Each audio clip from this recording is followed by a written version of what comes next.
Iglesia de Cristo, es tiempo de pelear ardientemente por nuestra fe, porque hombres impíos han entrado encubiertamente al redil de las ovejas, haciéndose pasar por siervos de Dios, mas por dentro son lobos rapaces, y por avaricia tuercen las Escrituras y hacen mercadería con el pueblo de Dios, usando palabras fingidas para enriquecimiento ilícito.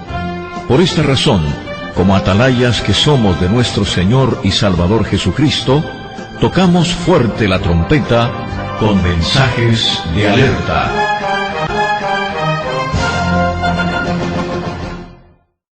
La Iglesia de Jesucristo, según la Biblia, primero es cristocéntrica. En otras palabras, la Iglesia de Jesucristo no es mía, ni es suya, ni es de nadie. La Iglesia de Jesucristo no es de ningún pastor que haya sobre la tierra, sea este pastor un falso pastor o aún que fuese un verdadero pastor de Dios. La Iglesia no es de él. La Iglesia de Jesucristo, según la Biblia, es cristocéntrica. Es decir, la Iglesia de Jesucristo, la Biblia enseña que esta Iglesia cree lo que Jesucristo creía o lo que Jesucristo cree. Y la Iglesia de Jesucristo practica lo que Jesucristo practicaba o lo que Jesucristo practica hoy, porque Él sigue vivo y Él es el mismo de ayer, de hoy y de por los siglos de los siglos, y Él no cambia, y en Él no hay sombra de variación ni mudanza tampoco. Mis hermanos, la Biblia dice en Mateo 16:18, yo edificaré mi iglesia sobre esta roca. El yo es un singular y habla de un varón. Y ese varón y ese yo se llama Jesucristo. Jesucristo hablando dice, yo edificaré mi iglesia. Por favor, observe la expresión, mi iglesia. No dijo la iglesia de aquel o de este o de aquello. Yo edificaré mi iglesia. Hay otro texto que tiene que encajar con este y es 1 Corintios capítulo 3, verso 11. Y es donde dice, porque nadie puede poner otro fundamento que el que ya está puesto, el cual es Jesucristo. O sea, el fundamento de la iglesia se encuentra fundamentada y sentada y afirmada en una poderosa base, y no existe otra base y nadie puede poner otra base. Y esa base se llama Jesucristo. Por eso es que cualquiera que profese ser un fiel seguidor de Dios y un cristiano, cualquiera que profese pertenecer a la verdadera iglesia, tiene que saber que para empezar, él tiene que estar fundamentado en Jesucristo, quien fue el que se atrevió a decir, soy el primero y soy el último, soy el principio y soy el fin, soy el alfa y soy también la omega. En otras palabras, Jesucristo es el inicio de la iglesia, la continuación y la conclusión. El tema de la iglesia al iniciar es Cristo, al continuar es Cristo y al finalizar es Cristo. Ya, Jesucristo está por todos los poros en ella. Aquí no cabe el hombre, no cabe la religión, no cabe nada. Pero recuerde, estoy hablando de la iglesia de Jesucristo. Porque habrán religiones, habrán sectas, eso abunda, pero la iglesia de Jesucristo es señalada entre 10.000. Porque dice la Biblia, mi amado es señalado entre 10.000. Quiere decir que podrían haber 10.000 iglesias falsas más una. Y entre esas 10.000 basuras existe una que es diferente a esas 10.000. La iglesia de Jesucristo. Dice también un texto, mujer virtuosa, ¿quién la hallará? ¿Ah? Mujer virtuosa, ¿quién la hallará? En otras palabras, encontrar iglesias con nombre de iglesias, eso es fácil encontrarlo. Pero encontrar esa iglesia de Jesucristo no es fácil encontrarla. Primero porque siempre es la más escasa, la más pequeña, la manada pequeña. Segundo porque Dios siempre la tiene escondida y la esconde donde la gente no la va a encontrar. Mis hermanos, la iglesia de Jesucristo, según la Biblia, es cristocéntrica. 1 Juan 2:6 dice, si alguno dice que permanece en él, debe de andar. Y 1 Juan 4:17 dice que así como él es, así somos nosotros en este mundo. Jesús dijo, el que a vosotros recibe y el que a vosotros desecha, cuando la iglesia era perseguida en su mayor apogeo o en su avivamiento más grande que tenía al inicio, en el libro de los Hechos, cuando Saulo va detrás de la iglesia, Jesús se le aparece y le dice: Saulo, Saulo, ¿por qué me persigues? Porque perseguir a la iglesia en esos días era perseguir a Cristo mismo. Porque cuando la iglesia se presentaba en un lugar, en una zona, en algún sitio, dice la Biblia en Hechos 4, y les reconocían que habían andado con Jesús. Porque ellos seguían creyendo lo mismo, seguían practicando lo mismo, seguían por la misma línea. Y por eso en Antioquía se les llama por primera vez cristiano. Porque un cristiano es aquel que es como Cristo.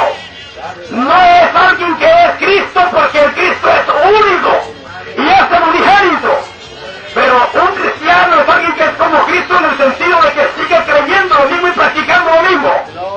El cristiano genuino según la Biblia es ese. Sin embargo, las asambleas de Dios te enseñan una cosa. La otra, que se llama Iglesia de Dios, te enseña otra cosa. La Iglesia de Dios de la Biblia te enseña otra cosa. La de la profecía te enseña otra cosa. El catolicismo te enseña otra cosa. El mormonismo otra cosa. Y cada basura de secta te enseña una cosa bien diferente. Pero Dios tiene una sola enseñanza y una sola verdad. Y es como que dijera hoy: este es mi hijo. Es como que si él dijese en este momento: este es mi hijo amado en quien yo tengo mi complacencia. A él. A él. Oír. Quiere decir que nuestra fe debe estar fundamentada en él. Este es mi hijo amado en quien yo tengo mi complacencia. Jesucristo es el verbo de Dios. Es la palabra. Eso quiere decir que todo lo que Dios dijo, o todo lo que Dios dice, o lo que ha de decir, o lo que dijo en la eternidad pasada o en la eternidad futura, de eternidad hasta eternidad, es en Cristo. Por eso la iglesia es cristocéntrica. Según la Biblia, y para hablar más en español, una iglesia cristocéntrica es aquella que sigue creyendo y practicando lo mismo que Cristo creyó y practicó. Así más en español y más claro.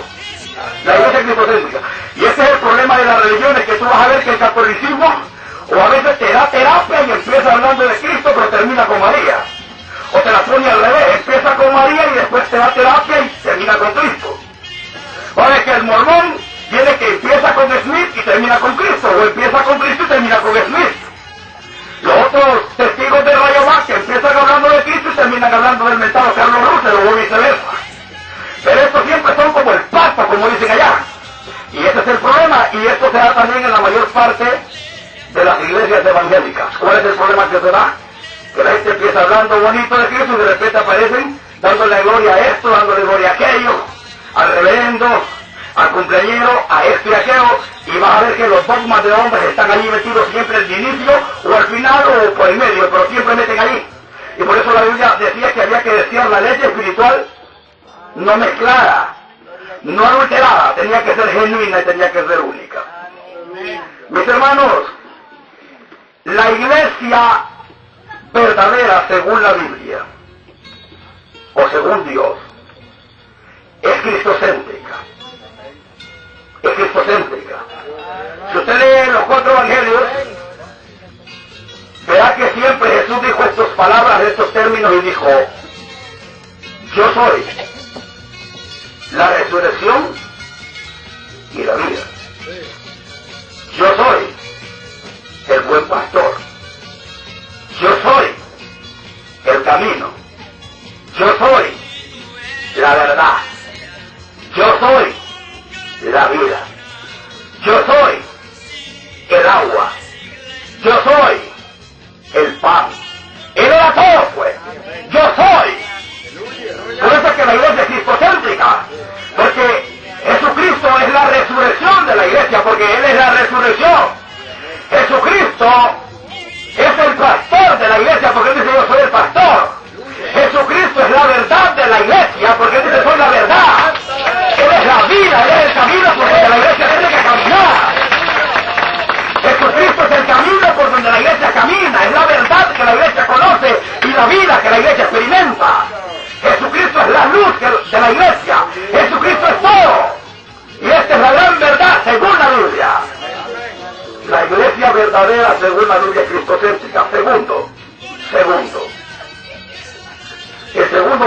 la iglesia según la Biblia es apostólica. Pero al hablar de que es apostólica, no estamos hablando que es apostólica según los apóstoles modernos de hoy, que dicen y que hablan de tanto apostolado. Porque nosotros sabemos a través de la Biblia que el último apóstol según la Biblia o según Dios fue el apóstol Pablo, dice Pablo, que apareció a todos y por último a mí. Y si vamos a Apocalipsis capítulo 21, verá que estaban los nombres de los 12 apóstoles. Por eso es que cuando yo oigo el apóstol Santiago Zúñiga, oigo nada de ese asunto. ¿Por qué? ¿Qué está pasando? ¿Se les está metiendo el diablo? ¿Qué es lo que pasa? ¿Qué es lo que está pasando? ¿Hay alguien que pueda decir algo? ¿Hay alguien que pueda corregir? ¿Hay alguien que pueda confrontar este poco de estupideces que se están escuchando? Entonces, la iglesia es apostólica no porque existan apóstoles hoy, ni porque estemos diciendo que Dios esté con ese relajo de apóstoles modernos y falsos y endemoniados, sino porque Dios estableció apóstoles. Y la Biblia dice en Efesios capítulo 2 verso 20 que la iglesia debe estar edificada en el fundamento de apóstoles y profetas. Pero el fundamento de apóstoles, no estamos hablando de los apóstoles modernos de hoy que han nacido, ni tampoco de los que nazcan después, que se digan apóstoles. Estamos hablando de esos apóstoles que Jesucristo llamó, estableció y les encomendó el ministerio. Y luego este texto como que encaja, o podría encajar con Jeremías 6:16 cuando dice: paraos en los caminos y preguntad por la senda antigua. O sea, cuando hablamos nosotros de que la iglesia es apostólica, lo que estamos tratando de decir es que la iglesia tiene que regresar al principio, regresar a la base, regresar a Génesis, regresar a la voz de los profetas, porque dice la iglesia edificada en apóstoles y profetas. Obviamente, profetas hablan del Antiguo Testamento, apóstoles del Nuevo Testamento. Verá que toda la escritura es inspirada por Dios. Y la iglesia tiene que estar fundamentada tanto en una cosa como en otra, en toda la palabra de Dios, solo que el Nuevo Testamento es número 1, Antiguo Testamento es número 2. Porque la iglesia se fundamenta no atrás, sino que fundamenta en el Nuevo Testamento, donde nace la doctrina de Cristo, y todo el Antiguo Testamento lo que hace es confirmar lo que está en el Nuevo Testamento. Porque la una cosa sin la otra no existe. Entonces todo tiene que ser comprendido en su debido orden. Mis hermanos, la iglesia verdadera según la Biblia, según Dios, es apostólica. ¿Verdad? Pablo decía: sed imitadores de mí como yo. Por eso debía ser apostólica, porque esos apóstoles eran apóstoles de Cristo, y imitar un apóstol de esos era como imitar a Cristo. ¿Por qué razón? Porque ellos llevaban el mismo mensaje de Cristo y la misma conducta de Cristo. Porque en Mateo 28, 19 y 20 Jesús dijo: id por todo el mundo, hacer discípulos a todas las naciones, bautizándolos, etc.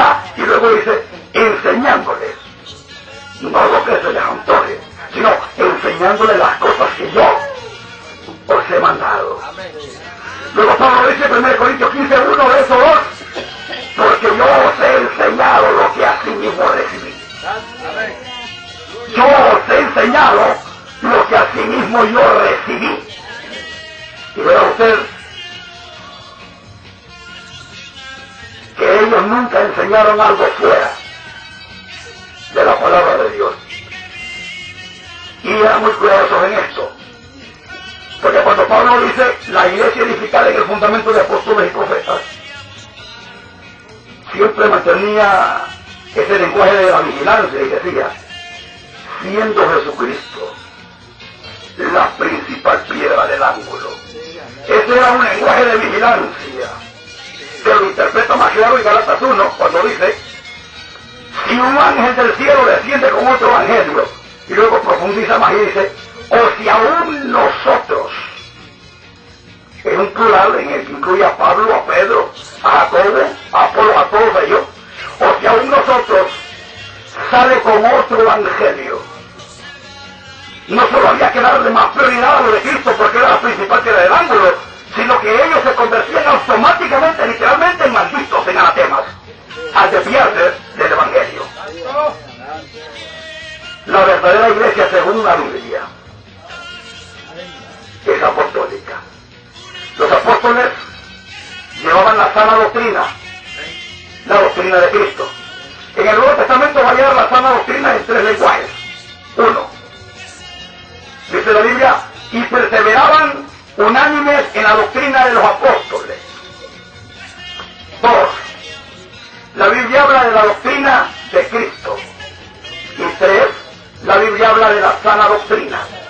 Solo son lenguajes diferentes, como quien dice banco, silla y sofá. Pero la doctrina de Cristo, la sana doctrina, la doctrina de los apóstoles, es la mismita doctrina del eterno Dios. Pues el Señor Jesús dijo, Juan 7:16, mi doctrina no es mía, sino del que me envió. Del Padre pasa al Hijo, del Hijo pasa a los apóstoles a través del Espíritu Santo, quien llega en Pentecostés, y de los apóstoles ha venido sobreviviendo por palabra de Dios hasta el día de hoy que ha llegado a nuestra vida. Pero es una sola palabra, como dice el profeta Isaías, cuando dice inquirir en el libro, indagar, a ver si faltó alguno. No, dice la divina respuesta. Un mismo silbo, un silbo apacible, una misma voz, los ha llamado, los ha recogido, y ninguno faltó. Ninguno faltó, con su compañera, que puede ser la palabra, que puede ser la cruz, su compañera. Mis hermanos, la iglesia verdadera, según la Biblia, es cristocéntrica, es apostólica y en tercer lugar, es bíblica, al 100%. No simplemente es bíblica, porque todas las sectas son bíblicas. El catolicismo te habla de la Biblia, el mormonismo también. Entonces, por favor, tome nota, es bíblica al 100%, lo que indica que la iglesia de Cristo no hace ni un mínimo paso, ni un mínimo pensamiento fuera de la Escritura. Es bíblica al 100%, está saturada de la palabra de Dios. Su vestido es un vestido de la palabra, está vestida de la palabra, texto por doquier. Primera de Corintios 4:6, dice así, Pablo hablando dice, ejemplo os hemos dado en mí y en Apolos. ¿Sabe quién era Apolos? Un varón poderoso en la Escritura. ¿Sabe quién era Pablo en la Escritura? Pedro describe algo y dice, bueno, nuestro amado hermano Pablo, con la gran sabiduría que le ha sido dada.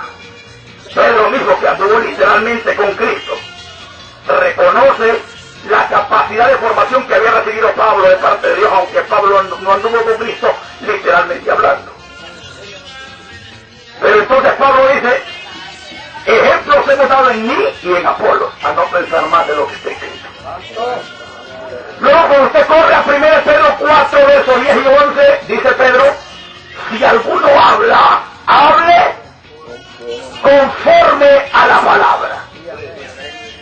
¿Ves? Es bíblica al 100%. Y registra la historia en Hechos 17 a 11 en adelante, de que mientras Pablo hablaba, dice que habían unos nobles confirmando a ver si lo que Pablo decía era cierto o no era cierto. ¿Ah? Entonces, la iglesia de Jesucristo, según la Biblia, es bíblica al 100%. En la iglesia de Jesucristo no existen grandes, solo uno grande. Se llama Jesucristo. Se llama Jesucristo. Aún los grandes apóstoles de la ayer dijeron, si aún nosotros nos desviamos, seamos malditos.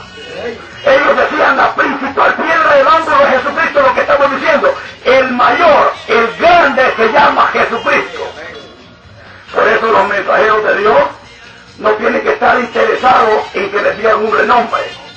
Porque lo importante no es el mensajero, lo importante es el mensaje. Lo importante no es quién tú eres, lo importante es que tú des el mensaje de parte del Señor. Lo que decía el hermano, no querráis que nadie os llame maestro. Y lo que decía Santiago, no os hagáis maestros. Los hombres de Dios, aunque Dios les haya delegado un ministerio, aunque se los haya, jamás admiten un maldito título, no deben admitirlo. Y ningún hombre de Dios lo busca, y si tú se lo dices, también te rechaza eso. Porque Amós el profeta era profeta y dijo, no soy profeta, tampoco soy hijo de profeta. Tu Juan el Bautista era profeta y más que profeta, y él dijo, no soy el profeta. Pablo dijo, no es alabado aquel que se alaba a sí mismo, sino aquel a quien Dios alaba.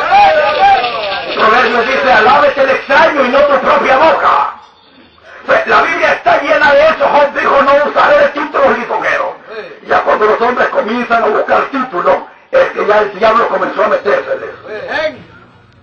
Porque están buscando la gloria de ellos. Y Jesús dice, gloria de los hombres no recibo.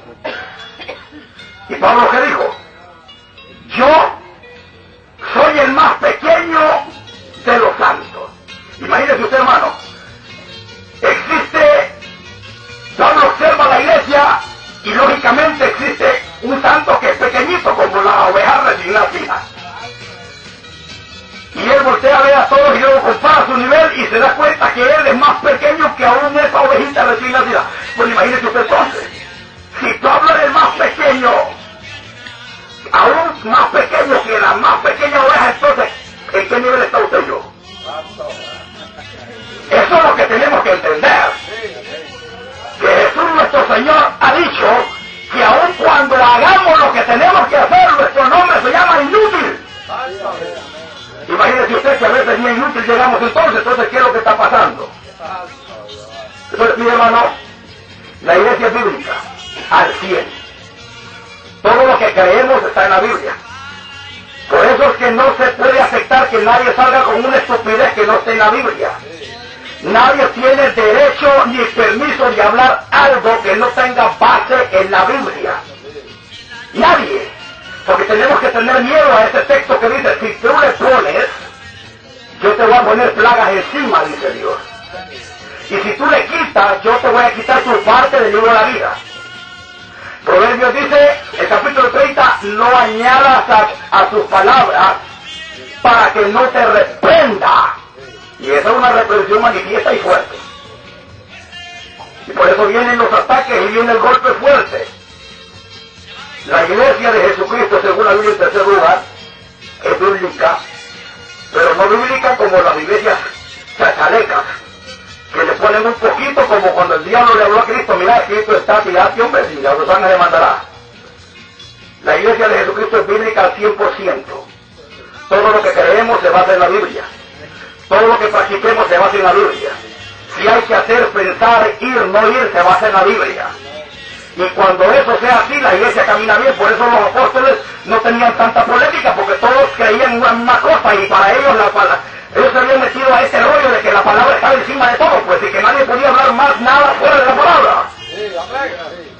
El consejo de Pablo es que la palabra de Cristo more. Y no la prioridad de la palabra. Y el consejo de Pedro, ¿cuál fue? Desear la leche. Desear la leche. Y era la palabra no adulterada. También dijo Pablo, no somos como muchos que medran falsificando la palabra de Dios. ¿Y qué le dijo a los ancianos de Éfeso en su último encuentro que tuvo con ellos? No encuentro de G12, ¿verdad? No van a malinterpretar. Pero cuando Pablo se vio la última vez el rostro con los ancianos de Éfeso, les dijo muchas cosas y una que les dijo entre ellas fundamentales fue, os encomiendo a Dios y a su palabra. No cabía más nada, siempre era la palabra.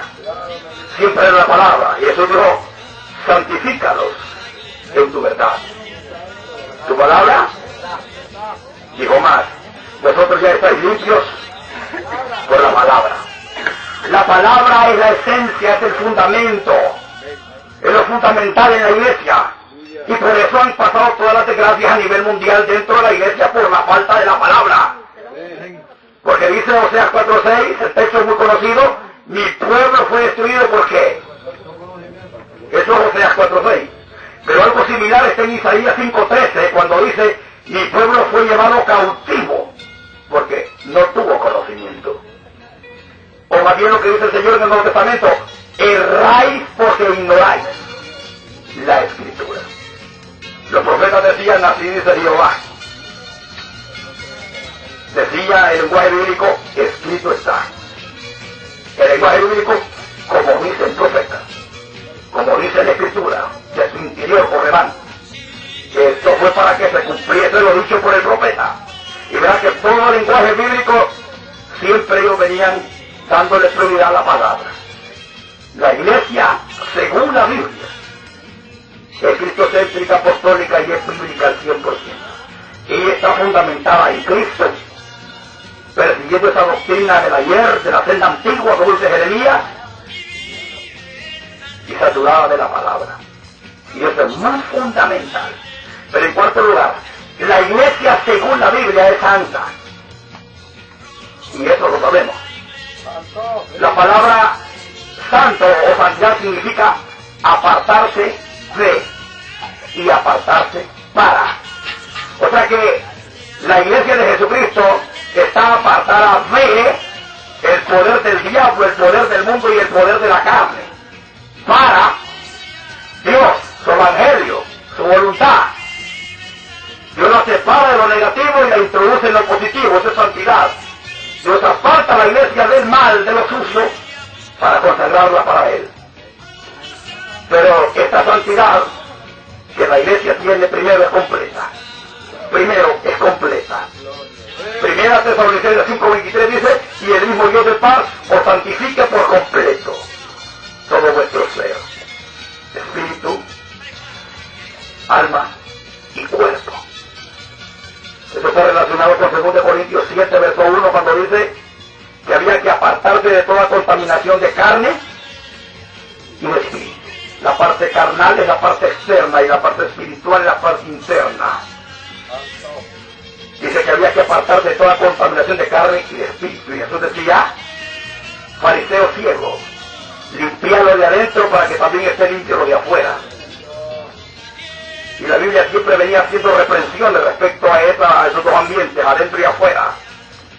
Dice que el hombre saca de su buen tesoro las buenas cosas, y el hombre malo saca de su mal corazón las malas cosas.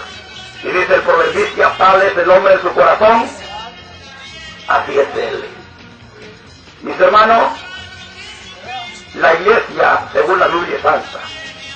De hecho, cuando Cristo muere en la cruz del Calvario, es sepultado y resucita, el propósito de él es ese, porque dice Efesios 1:4, que Dios nos escogió antes de la fundación del mundo, y el tema de Dios aún en la eternidad y la santidad.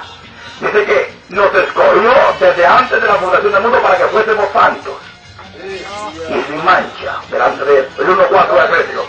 Su muerte es cuestión de santidad. Su pensamiento eterno era santidad porque nos escogió para que fuésemos santos. Su acción sacrificial en la cruz fue santidad también, porque dice Efesios 5:25 al 27, de que Él se entregó a sí mismo para presentar una iglesia gloriosa, que no tuviese mancha ni arruga, que fuera santa. Amén. Gloria a Cristo. Y dice 1 Juan capítulo 3, verso 3, y todo aquel que tiene esta esperanza en Él, se purifica a sí mismo. ¿Cuál esperanza? La esperanza de que Cristo viene. La esperanza que nos vamos de acá. La gran realidad que somos extranjeros, peregrinos, advenedizos, somos embajadores. No somos ciudadanos de esta tierra es terreno enemigo. Estamos acá de pasada. Nuestra verdadera identidad, nuestro verdadero nombre aún no es el que tenemos acá, tenemos un nombre nuevo allá. Tenemos otra identidad allá, la nuestra. Entonces, ¿qué está pasando, hermanos míos? Apocalipsis 21:27 dice, y no entra a cosa inmunda o que hace abominación.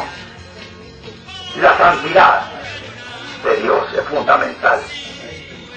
La iglesia de Jesucristo según la Biblia es santa, pero esa santidad primero es completa, es en el espíritu, en el alma y en el cuerpo. La parte espiritual tiene que ver con lo que creemos. Por eso tenemos que tener una sana doctrina, porque si hay una doctrina mezclada, eso está afectando y va a afectar. Primero la santidad es completa, pero la santidad, podría decir que la iglesia tiene una santidad completa, pero también una santidad instantánea, pues por rápido. No se trata, como dice el mundo, bueno, hay que cambiar con el tiempo. Es algo instantáneo porque Cristo viene en cualquier momento. Vivimos tiempos extra porque dice la Biblia, y tardándose el esposo. Y al final tiene que ser una santidad permanente, porque dice el texto, el que es santo, santifíquese todavía. Y el que persevere, se trata de perseverar en esa santidad. Mis hermanos, en cuarto lugar, la iglesia es santa. En quinto lugar, la iglesia es amorosa, ya que a la gente le gusta hablar de amor, y es cierto, porque Dios es amor, y si alguno no ama, dice el texto bíblico, no ha conocido a Dios. Y Dios ha derramado por su Espíritu Santo el amor en nuestros corazones. Pero aún el amor, cuando dice en Dios, cuando Dios hace una demostración, o la mayor demostración, de tanto sí que el texto dice, porque de la manera en la que Dios amaba es la manera más falsa. Es una manera incomprensible, no se puede entender cómo es posible, solo Dios pudo amar de esa manera. Pero aún eso, el amor de Dios trae como evidencia una muerte de Cristo en el Calvario. Dice Isaías 53 de que Él quiso sujetar a padecimiento a Cristo. Ezequiel 21 dice que Él quiso quebrantarlo. Dice el texto, hemos de alegrarnos y aún al cetro de su hijo miró como un palo cualquiera. Hemos de alegrarnos, en otras palabras, hemos de exigir que se nos trate mejor cuando al mero toro se le trató, pero como cualquier cosa. Uno dice en Romanos que si no escatimonia a su propio hijo. Pues, el amor de Dios fue eso, como dice el Proverbio 27, verso 6. Fieles son las heridas del que ama. Pues eso dice Dios. Dios amaba y las heridas de Él en el Calvario fueron muy fieles de las heridas que le puso Cristo, como dice Zacarías 13. Espada, levántate contra el pastor, compañero mío. Hielo. Fieles son las heridas del que ama. Pues quiero decirle que amar a Dios equivale a obedecerle. Vamos a hablarlo en español como está en la Biblia, porque estamos hablando de según la Biblia. Amar a Dios es obedecerle. Alguien que a Dios ama, obedece a Dios. Alguien que no obedece a Dios, no le ama. Juan 14:15, si me amáis. El 14:23, el que me ama. Y el 24, el que no me ama. Y el 1 Juan 5:3, este es el amor a Dios, ¿qué? Que guardemos sus mandamientos. Lo ve, está en español y bien clarito. Amar a Dios es obedecerle. Amar al prójimo es reprenderle. Amar al prójimo es reprenderle, confrontarle su pecado. Porque cuando Cristo muere en la cruz del Calvario, principalmente Él muere por almas. Él no está tan interesado en la salud física de una persona, ni en la alegría que una persona pueda tener, ni en una gran casa, ni en un carro. Esas son cosas secundarias. Pero Él está más interesado en el alma, porque Él dice que es mejor que yo entre cojo, ciego, manco al cielo, que con todo mi cuerpo yo sea tirado al infierno. Quiere decir que Él es un Dios de prioridades. Él está más interesado en mi alma. Él muere por almas en la cruz del Calvario, particularmente por su pueblo. Porque dijo, esto es mi sangre y es por muchos que derramada. Entonces, cualquier preocupación que tenemos que tener por la gente está dentro del círculo del Evangelio. Las cosas físicas, las cosas económicas, como ir a visitar los presos, ir a visitar los enfermos, a los asilos de ancianos, ir a buscarlos, esos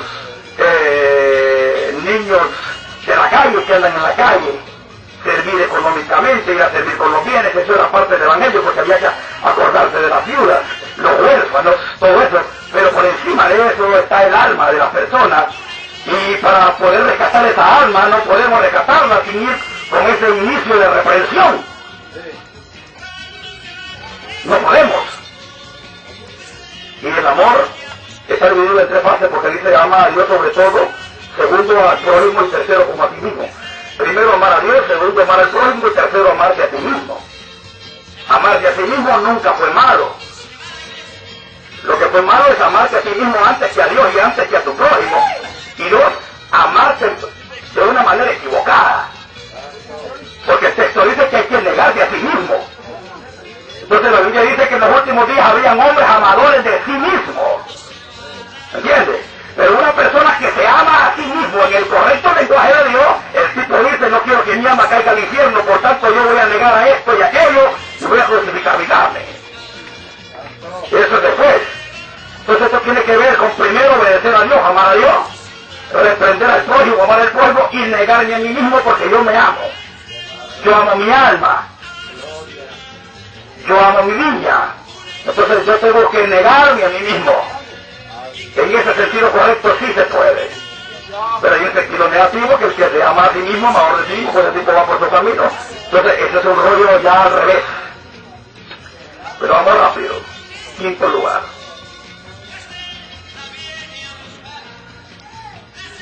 Estamos hablando primero la iglesia cristocéntrica, segundo apostólica, tercero bíblica, cuarto santa, quinta es amorosa y en sexto lugar es misionera. Misionera. Pues eso es lo que la Biblia enseña, pues. Enseña que la iglesia es la expresión visible del Dios invisible. Lo repito, es la expresión visible del Dios invisible. ¿En qué sentido? Es que la iglesia que está aquí en la tierra la dejó el Señor como una embajadora. Y dice Pablo que nos encargó el ministerio de la reconciliación. Es decir, en toda su esencia el propósito era ese: hacer que el hombre que es enemigo de Dios llegue a ser amigo, pero es a través del mensaje. El mensaje de verdad. Dice Hechos capítulo 1, verso 8, me seréis testigos en Jerusalén, Samaria, Judea, hasta lo último de la tierra. Eso se llama misión, misionera. Y 1 Pedro 9 dice que somos real sacerdocio, nación santa, pueblo adquirido por Dios, linaje escogido, para que anunciéis, dice, las virtudes, anunciéis las virtudes de aquel que os llamó de las tinieblas a su luz admirable. Anunciar, es ser testigos. Y es una misión masiva porque es Jerusalén, Judea, Samaria, hasta lo último de la tierra. Como que él lo dijera, ir y predicar a toda criatura, rico, pobre, negro, blanco, anciano, joven, toda criatura. Es una misión masiva en su totalidad. Pero para poder ser preciso en esta obra misionera tenemos que entender que en el mundo, hablando de la obra misionera, tenemos tres tipos de personas en el contexto ese de la obra misionera.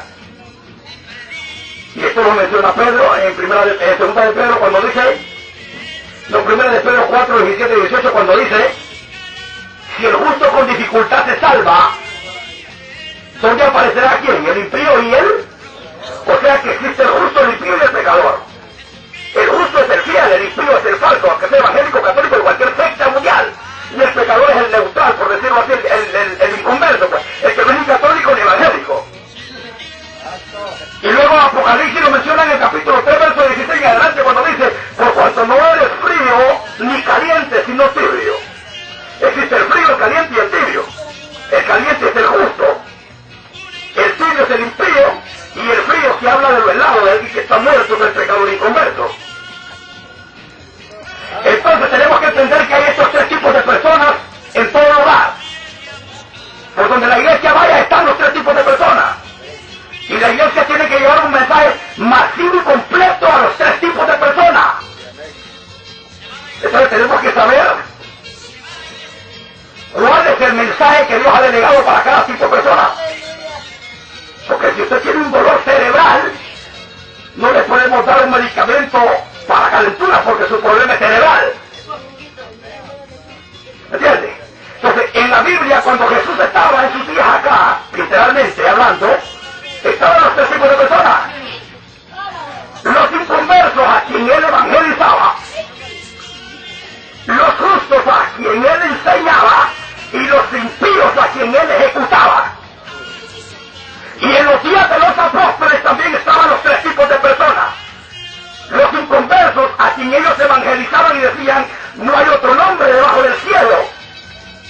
Hay un solo mediador entre Dios y los hombres. Y también estaban los justos a quien ellos enseñaban y decía Pablo, amonestamos a todo hombre para presentar un Cristo Jesús perfecto a todo hombre. Y también estaban los impíos que Pablo decía, anunciado con fieración en Éfeso. Y decía, guardaos de los perros. Pero decía, son como el perro, hijos de maldición. Ahora decía, contiendan ardientemente contra ellos. Estos tres tipos de personas siempre han estado. ¿Qué hizo Jesús con ellos? Lo que exactamente hemos visto los apóstoles, igual nosotros tenemos que seguir la misma línea. Pero para que tengamos más claro, el inconverso tiene que ser evangelizado. El justo tiene que ser enseñado. Y el impío, señores, tiene que ser ejecutado. La iglesia, según la Biblia, no según los sentimientos carnales de un reverendo reventado, no es según lo que yo crea o piense, es lo que la Biblia diga. Primero, el inconverso necesita ser evangelizado. Pero evangelismo según la Biblia, o sea, no es según lo que yo pienso, lo que tú pienses. Y el evangelismo según la Biblia se compone de tres antídotos descritos en Juan 16. Cuando el Espíritu Santo de Dios venga, Dios convencerá primero. ¿De qué? Pecado. Segundo, justicia. Tercero, juicio.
que saber que es un malvado pecador, que eso está mal lo que está haciendo, pero que tiene un remedio que se llama Cristo y que si no le toca fuego, fogata.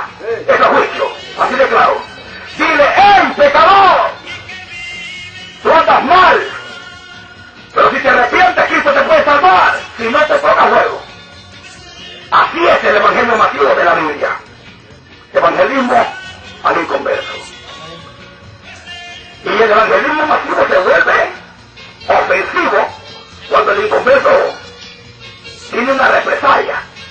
Porque mire que hoy le manda a decir a Jesús, dígale a Jesús, dice, dígale que se quite de ahí. Y Lucas 13:34 al 37, no, 13:31 al 34. Dígale que se vaya, le dice aquello, Jesús dice, dígale que se vaya porque te va a matar. Y le dice, dígale a esa zorra. Primero le dice animal. Le dice también afeminado, porque no dejo zorro y no zorra. Se puso en rebelión contra Herodes, rebelión total, no me voy. ¿Por qué? Porque Herodes lanzó la piedra. Ese es el problema. Entonces, evangelismo al inconverso. Segundo, enseñanza al justo. Evangelizar al pecador de esa manera, como dice la Biblia, y enseñar al justo. Y esto también está escrito en 3 mensajes en el libro de 1 Corintios 14, verso 3, cuando dice que el que profetiza lo hace para, número 1, edificar, 2, exhortar y 3, consolar. Primero, edificar. Segundo, exhortar y tercero, consolar. Pero en un lenguaje español un poco más claro. Edificar es instruir al pueblo de Dios por donde él tiene que ir. En un lenguaje más claro. Edificar es instruir al pueblo de Dios por donde tiene que ir. Exhortar es instruir al pueblo por donde no tiene que ir. Edificar es por donde debe, exhortar es por donde no debe. Y consolar es fortalecer al pueblo, animar al pueblo. A que no vaya por ahí, a que sí vaya por acá. Es fortalecerlo, darle fuerza, darle ánimo, porque la palabra consolar es como cuando la Biblia habla de que vendría el consolador. El consolador es el que iba a fortalecer. Como cuando le dice Jesús a Pedro, bueno, pero tú una vez vuelto, consolarás a tus hermanos, es fortalecer. Entonces, hermanos, la iglesia debe ser instruida a ir por la sana doctrina, por la santidad. Debe ser instruida a no ir por la falsa doctrina, a no ir por el camino de lo inmundo. Pero la iglesia también a menudo necesita ser fortalecida, necesita ser animada, a que continúe, a que ya falta poco, que Cristo viene, no somos de acá. El ánimo pronto está allí, como Jesús decía, no se turbe vuestro corazón y tenga miedo. Fortaleceos en el Señor, decía el apóstol. Y en tercer lugar, evangelizar primero al perdido, enseñar al justo y ahora sí a darte, ejecutar al impío. Y esto es lo que a la gente no le gusta. Y esto lo enseña la Biblia por todos lados. Jesús los ejecutó. Los apóstoles los ejecutaron. ¿Y entonces nosotros qué? Si no los ejecutamos, los van a ejecutar a nosotros. Ese es el rollo aquí. Que si usted no los ejecuta, a usted lo van a ejecutar. ¿Cuándo nos han predicado a nosotros que el evangelio es violencia? ¿Cuándo? Nunca. Nos han dicho tantas mentiras, señores, pero el evangelio es violencia, es violento. Dice la Biblia, desde los días de Juan el Bautista hasta ahora el evangelio es sobre violencia y los violentos, dice, lo arrebatan. Violentos. Solo hay una zona en la que quisieron el violento y no se defiende, pues él es una oveja. Una oveja mansa, pero no mensa. Ese es el problema. Que había que ser mansa como la paloma, pero prudente como la serpiente. Ahí la serpiente muerde. Mis hermanos, y al hablar de ejecutar, podemos hablar de 3 términos también. Todo inicia con una protesta, continúa con una confrontación y finaliza con una denuncia. Protestar, confrontar y denunciar. Y eso lo va a ver en los labios de Cristo. Primero, protesta, arrepentidos. Arrepentidos porque el reino se ha acercado. Todo continúa con una confrontación. Y va a ver usted los choques con los fariseos. A menudo cuando se encontraban, comienza y finalmente termina con una denuncia en Mateo 23, todo el capítulo. Dice que estaba la multitud y Jesús les dijo: ay de ustedes fariseos y hipócritas que hacen esto, ay de ustedes que hacen esto, serpiente generación. Y no se lo dijo en secreto, solo ellos, estaba toda la multitud ahí. Y les dijo: ustedes fariseos y escribas y multas. Ya la gente al oír ya sabía de quién está hablando él. Y en el Nuevo Testamento va a ver todo eso ustedes, los apóstoles cómo confrontaban, cómo protestaban y cómo denunciaban también. Hermanos míos, el texto bíblico dice que el evangelio es violento. Cuando la iglesia del Señor llegaba a un lugar, usted lee Hechos 17, verso 6, la gente decía, ahí vienen los que alborotan al mundo entero, los que atormentan al mundo entero, que alborotan. Cuando Cristo es tan solo un bebé era, y dice que toda Jerusalén se turbó. Solo un bebé, imagínese usted, diciendo un bebé se turba el infierno, no imagínese cuando él comience a caminar. Lo que pasa es que nos han querido dar gato por liebre, nos han querido dar otra cosa. Pero la Biblia dice, mis ovejas oyen mi voz y no hay que empujarlas, ellas me siguen, porque conocen mi voz. Y de la voz del extraño huyen, o sea, nos han puesto adentro de un equipo de alarma, pues. Nosotros conocemos la voz de nuestro Dios y conocemos la voz falsa y rara. Entonces, y la voz rara tenemos nosotros que desecharla. Porque tenemos ese sistema incorporado. Porque Jesús dijo, el que es de Dios la palabra de Dios oye. Pero el que no es de Dios no la oye, porque como que nosotros tenemos un sistema incorporado y como que nosotros también lo tienen. Tienen ese sistema para escuchar al diablo y a Dios no lo escuchan. Y también nosotros tenemos ese sistema para escuchar a Dios y al diablo no. Mis hermanos, la obra misionera de la iglesia y de todo predicador que va a llevar un mensaje masivo en su totalidad tiene que cubrir los 3 puntos. En cualquier sitio, si es una campaña, allí están los 3 tipos. Ahí está el fiel, ahí está el falso y allí está también el inconverso. Aquí están los 3 tipos de personas ahorita. Fieles, falsos y los inconversos. En todos lados están. Por eso es que ese es el mensaje que se tiene que llevar en este llamado a la obra misionera. Pero no olvides que este evangelio es violento. Este evangelio es una furia contra el reino de las tinieblas, dice Jeremías 48:10, un texto que encaja bien. Maldito el que haga indolentemente la obra de Jehová, y maldito el que tenga la sangre de su hermana. En este contexto que estamos hablando, en el contexto de que el evangelio tiene esa parte violenta, alborotadora, si a Pablo le decían una plaga, ¿usted cree que era por gusto? Entonces, mis hermanos, dura es tu palabra, le dijeron al Señor. Y en Mateo 15, 12 al 14 le dijeron, ¿sabes qué, Señor? Se ofendieron. Déjalos, le dijo el Señor, y son ciegos. Y si un ciego que otro ciego va a buscar en un hoyo y es malo. ¿Sabe qué? Toda planta que mi padre no plantó, le dice, no va a ser cortada. Va a ser cortada, va a ser desarraigada. Por eso es que los pastores de Dios tienen que sacarse la idea de que ellos van a plantar y edificar ciertas cosas, porque lo que Dios no planta, Dios mismo se encarga de tumbarlo. Él mismo se encarga de tumbarlo. Porque toda planta y que mi padre no plantó será desarraigada, y dice el texto que si Jehová no edifica, en vano trabajan los edificadores. Por eso es que el mensajero de Dios, su deber es predicar. Así dijo Jehová. Se salven o se condenen, eso te importa. En toda la esencia, el deber nuestro es predicar el evangelio.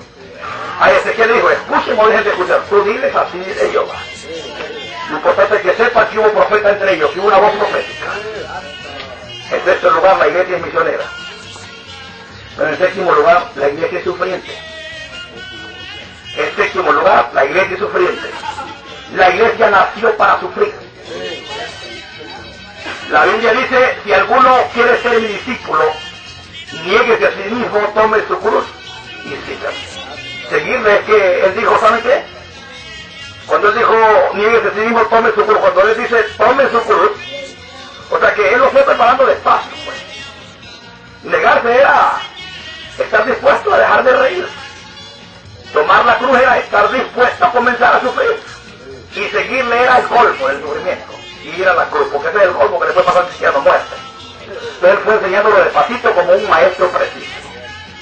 Mis hermanos, la Biblia dice en el Salmo 126, 5, 6, que los que sembraron con lágrimas, con regocijo se ganan, pero la parte esencial y clave es esta: irá andando y llorando. el que lleva la buena semilla. Irá andando y llorando. Pero la palabra andar es un estilo de vida, es un presente continuo. Irá andando y llorando. O como dijo el Señor, cada día traerá su propio mal.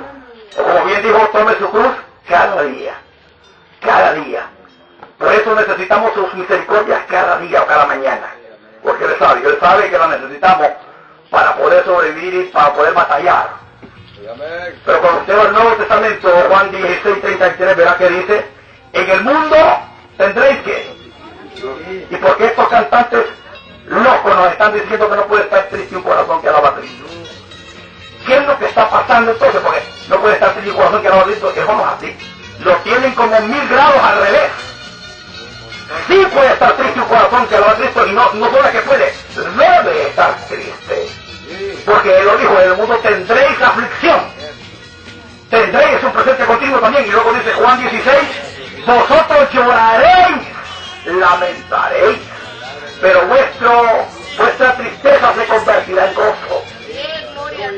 Y más bien dijo, ay de ustedes los que ríen. Y dijo, bienaventurados vosotros los que lloráis. Y también dijo, gozaos cuando por causa de mí, porque así perseguían a los profetas que fueron antes de ustedes.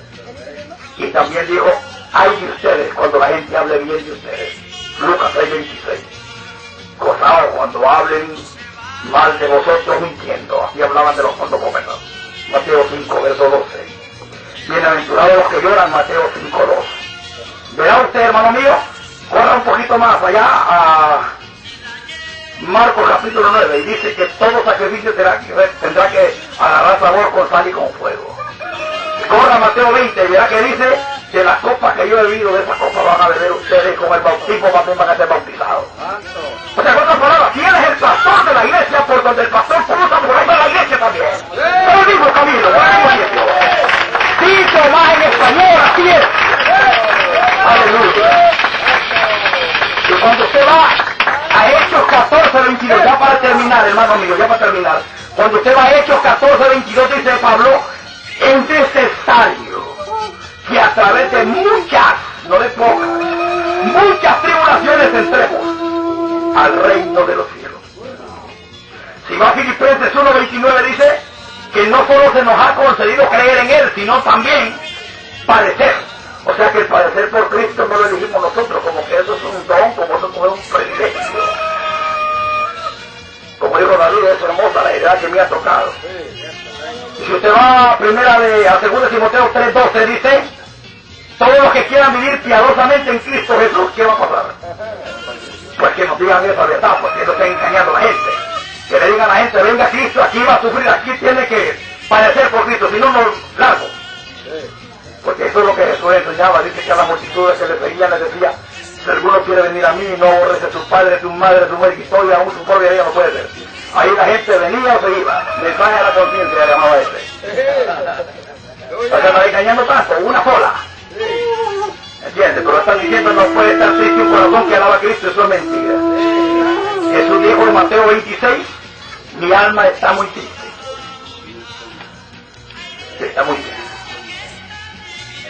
Y Apocalipsis a las 7 iglesias se habla en capítulo 2 y capítulo 3. 7 iglesias iniciando en Éfeso, finalizando en la Odisea.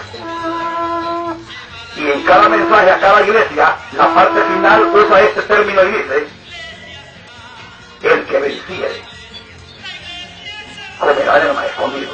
El maná escondido. El que venciere será vestido de vestidura blanca. El que venciere regirá. El que venciere se sentará conmigo. El que venciere. ¿Por qué usa el término a menudo al que venciere? Porque esto es batalla, señores. Es pelear la buena batalla. Pelea la buena batalla, dijo Pablo. Este asunto es batalla. Este asunto es batalla. Mis hermanos, la iglesia de Jesucristo según la Biblia es esa. Está fundamentada en Cristo, en esa senda antigua de ayer de los hijos del Señor del ayer, agarrada hasta con los dientes de todo el texto bíblico. Esta iglesia ha entendido lo que realmente es amor, porque Eclesiastés dice que ese amor los hombres no lo saben. Es misionera, es santa, y su sufriente durante estemos en este mundo, porque cuando la Biblia dice que el mundo tendréis aflicción, lo que literalmente está diciendo el Señor es, durante estéis en el mundo, durante vuestra peregrinación tendréis aflicción. Pero confía, porque yo he vencido al mundo. Mas no obstante, no solo colocó el sufrimiento, sino que colocó un gozo interno. Por eso Pablo decía, regocijaos siempre. Pero ¿cómo es posible que yo me regocije siempre y a la vez siempre esté sufriendo? No entiendo. De la única forma más correcta es ese gozo interno que tenía Jesús en Hebreos 12, cuando dice que Él, puesto el gozo delante de Él, sufrió la cruz. O sea que uno de los secretos fuertes es ver adelante. Es ver que un día, como dice Apocalipsis 21, jugará Dios toda lágrima de los ojos de ellos. Y ya no habrá más llanto, ni dolor, ni clamor. Porque las primeras cosas pasaron. No habrá más llanto, ni dolor, ni clamor, porque las primeras cosas pasaron. Ver el futuro fue lo que motivó más al Señor, porque Él miró muchas cosas. Miró su iglesia que iba a ser rescatada, porque dijo, si el grano no cae a tierra, pues va a quedar solo, tiene que morir. Él sabía que la única forma de llevar muchos hermanos, de darle vida a todo su pueblo, era muriendo. Él sabía que él, con su muerte en el Calvario, lograría la alabanza más alta entonada al Padre nunca, la más grande de todas. Dice la Biblia que Dios le exaltó hasta lo sumo y lo dio un nombre para que en el nombre de Jesús se doble toda rodilla de los que están en el cielo, en la tierra y debajo de la tierra, y toda lengua confiese que Jesucristo es el Señor. Pues Él miró todo eso, miró esa gloria, miró esa alabanza, miró su pueblo, miró todo el triunfo. Y eso es lo que la iglesia debe ver y lo que debe motivar a la iglesia para poder cruzar este valle doloroso. El ver el futuro, el ver que un día el dolor se acabará, el ver que un día la felicidad será eterna y para siempre, el ver que un día nuestra herencia será Él. Mis hermanos, la iglesia verdadera según la Biblia es esta. Nunca es la que enseña un concilio o una organización, tampoco es nunca lo que nosotros opinemos o pensemos. Siempre es lo que la palabra de Dios diga y establezca. Vamos a orar para ya terminar con este mensaje, ¿verdad? La iglesia verdadera según la Biblia. Señor, yo te doy gracias porque tú eres bueno. Yo te doy gracias porque esa es la iglesia tuya. Esa es la iglesia tuya, la que no te hace ni a la izquierda ni a la derecha. La que se mantiene firme, como dice Ezequiel, que se movía juntamente el espíritu y la rueda al mismo sitio. Si había que ir, si había que detenerse, pero en la misma dirección. Señor, te damos gracias porque tu Espíritu Santo está con nosotros. Gracias, Señor, por esta verdad, por lo que tú dijiste una vez, Padre, te alabo, Señor del cielo y de la tierra, porque escondiste estas cosas de los sabios y de los entendidos, y se las revelaste a los niños. Sí, Padre, porque así te agradó. Gracias, oh Señor, porque en tu misericordia lo miraste y nos diste tu verdad, por la cual pudimos tener vida. Señor, gracias, en el nombre de Jesús de Nazaret, el eterno Hijo del Dios viviente, y con la voz del Espíritu Santo, te damos gracias, Señor.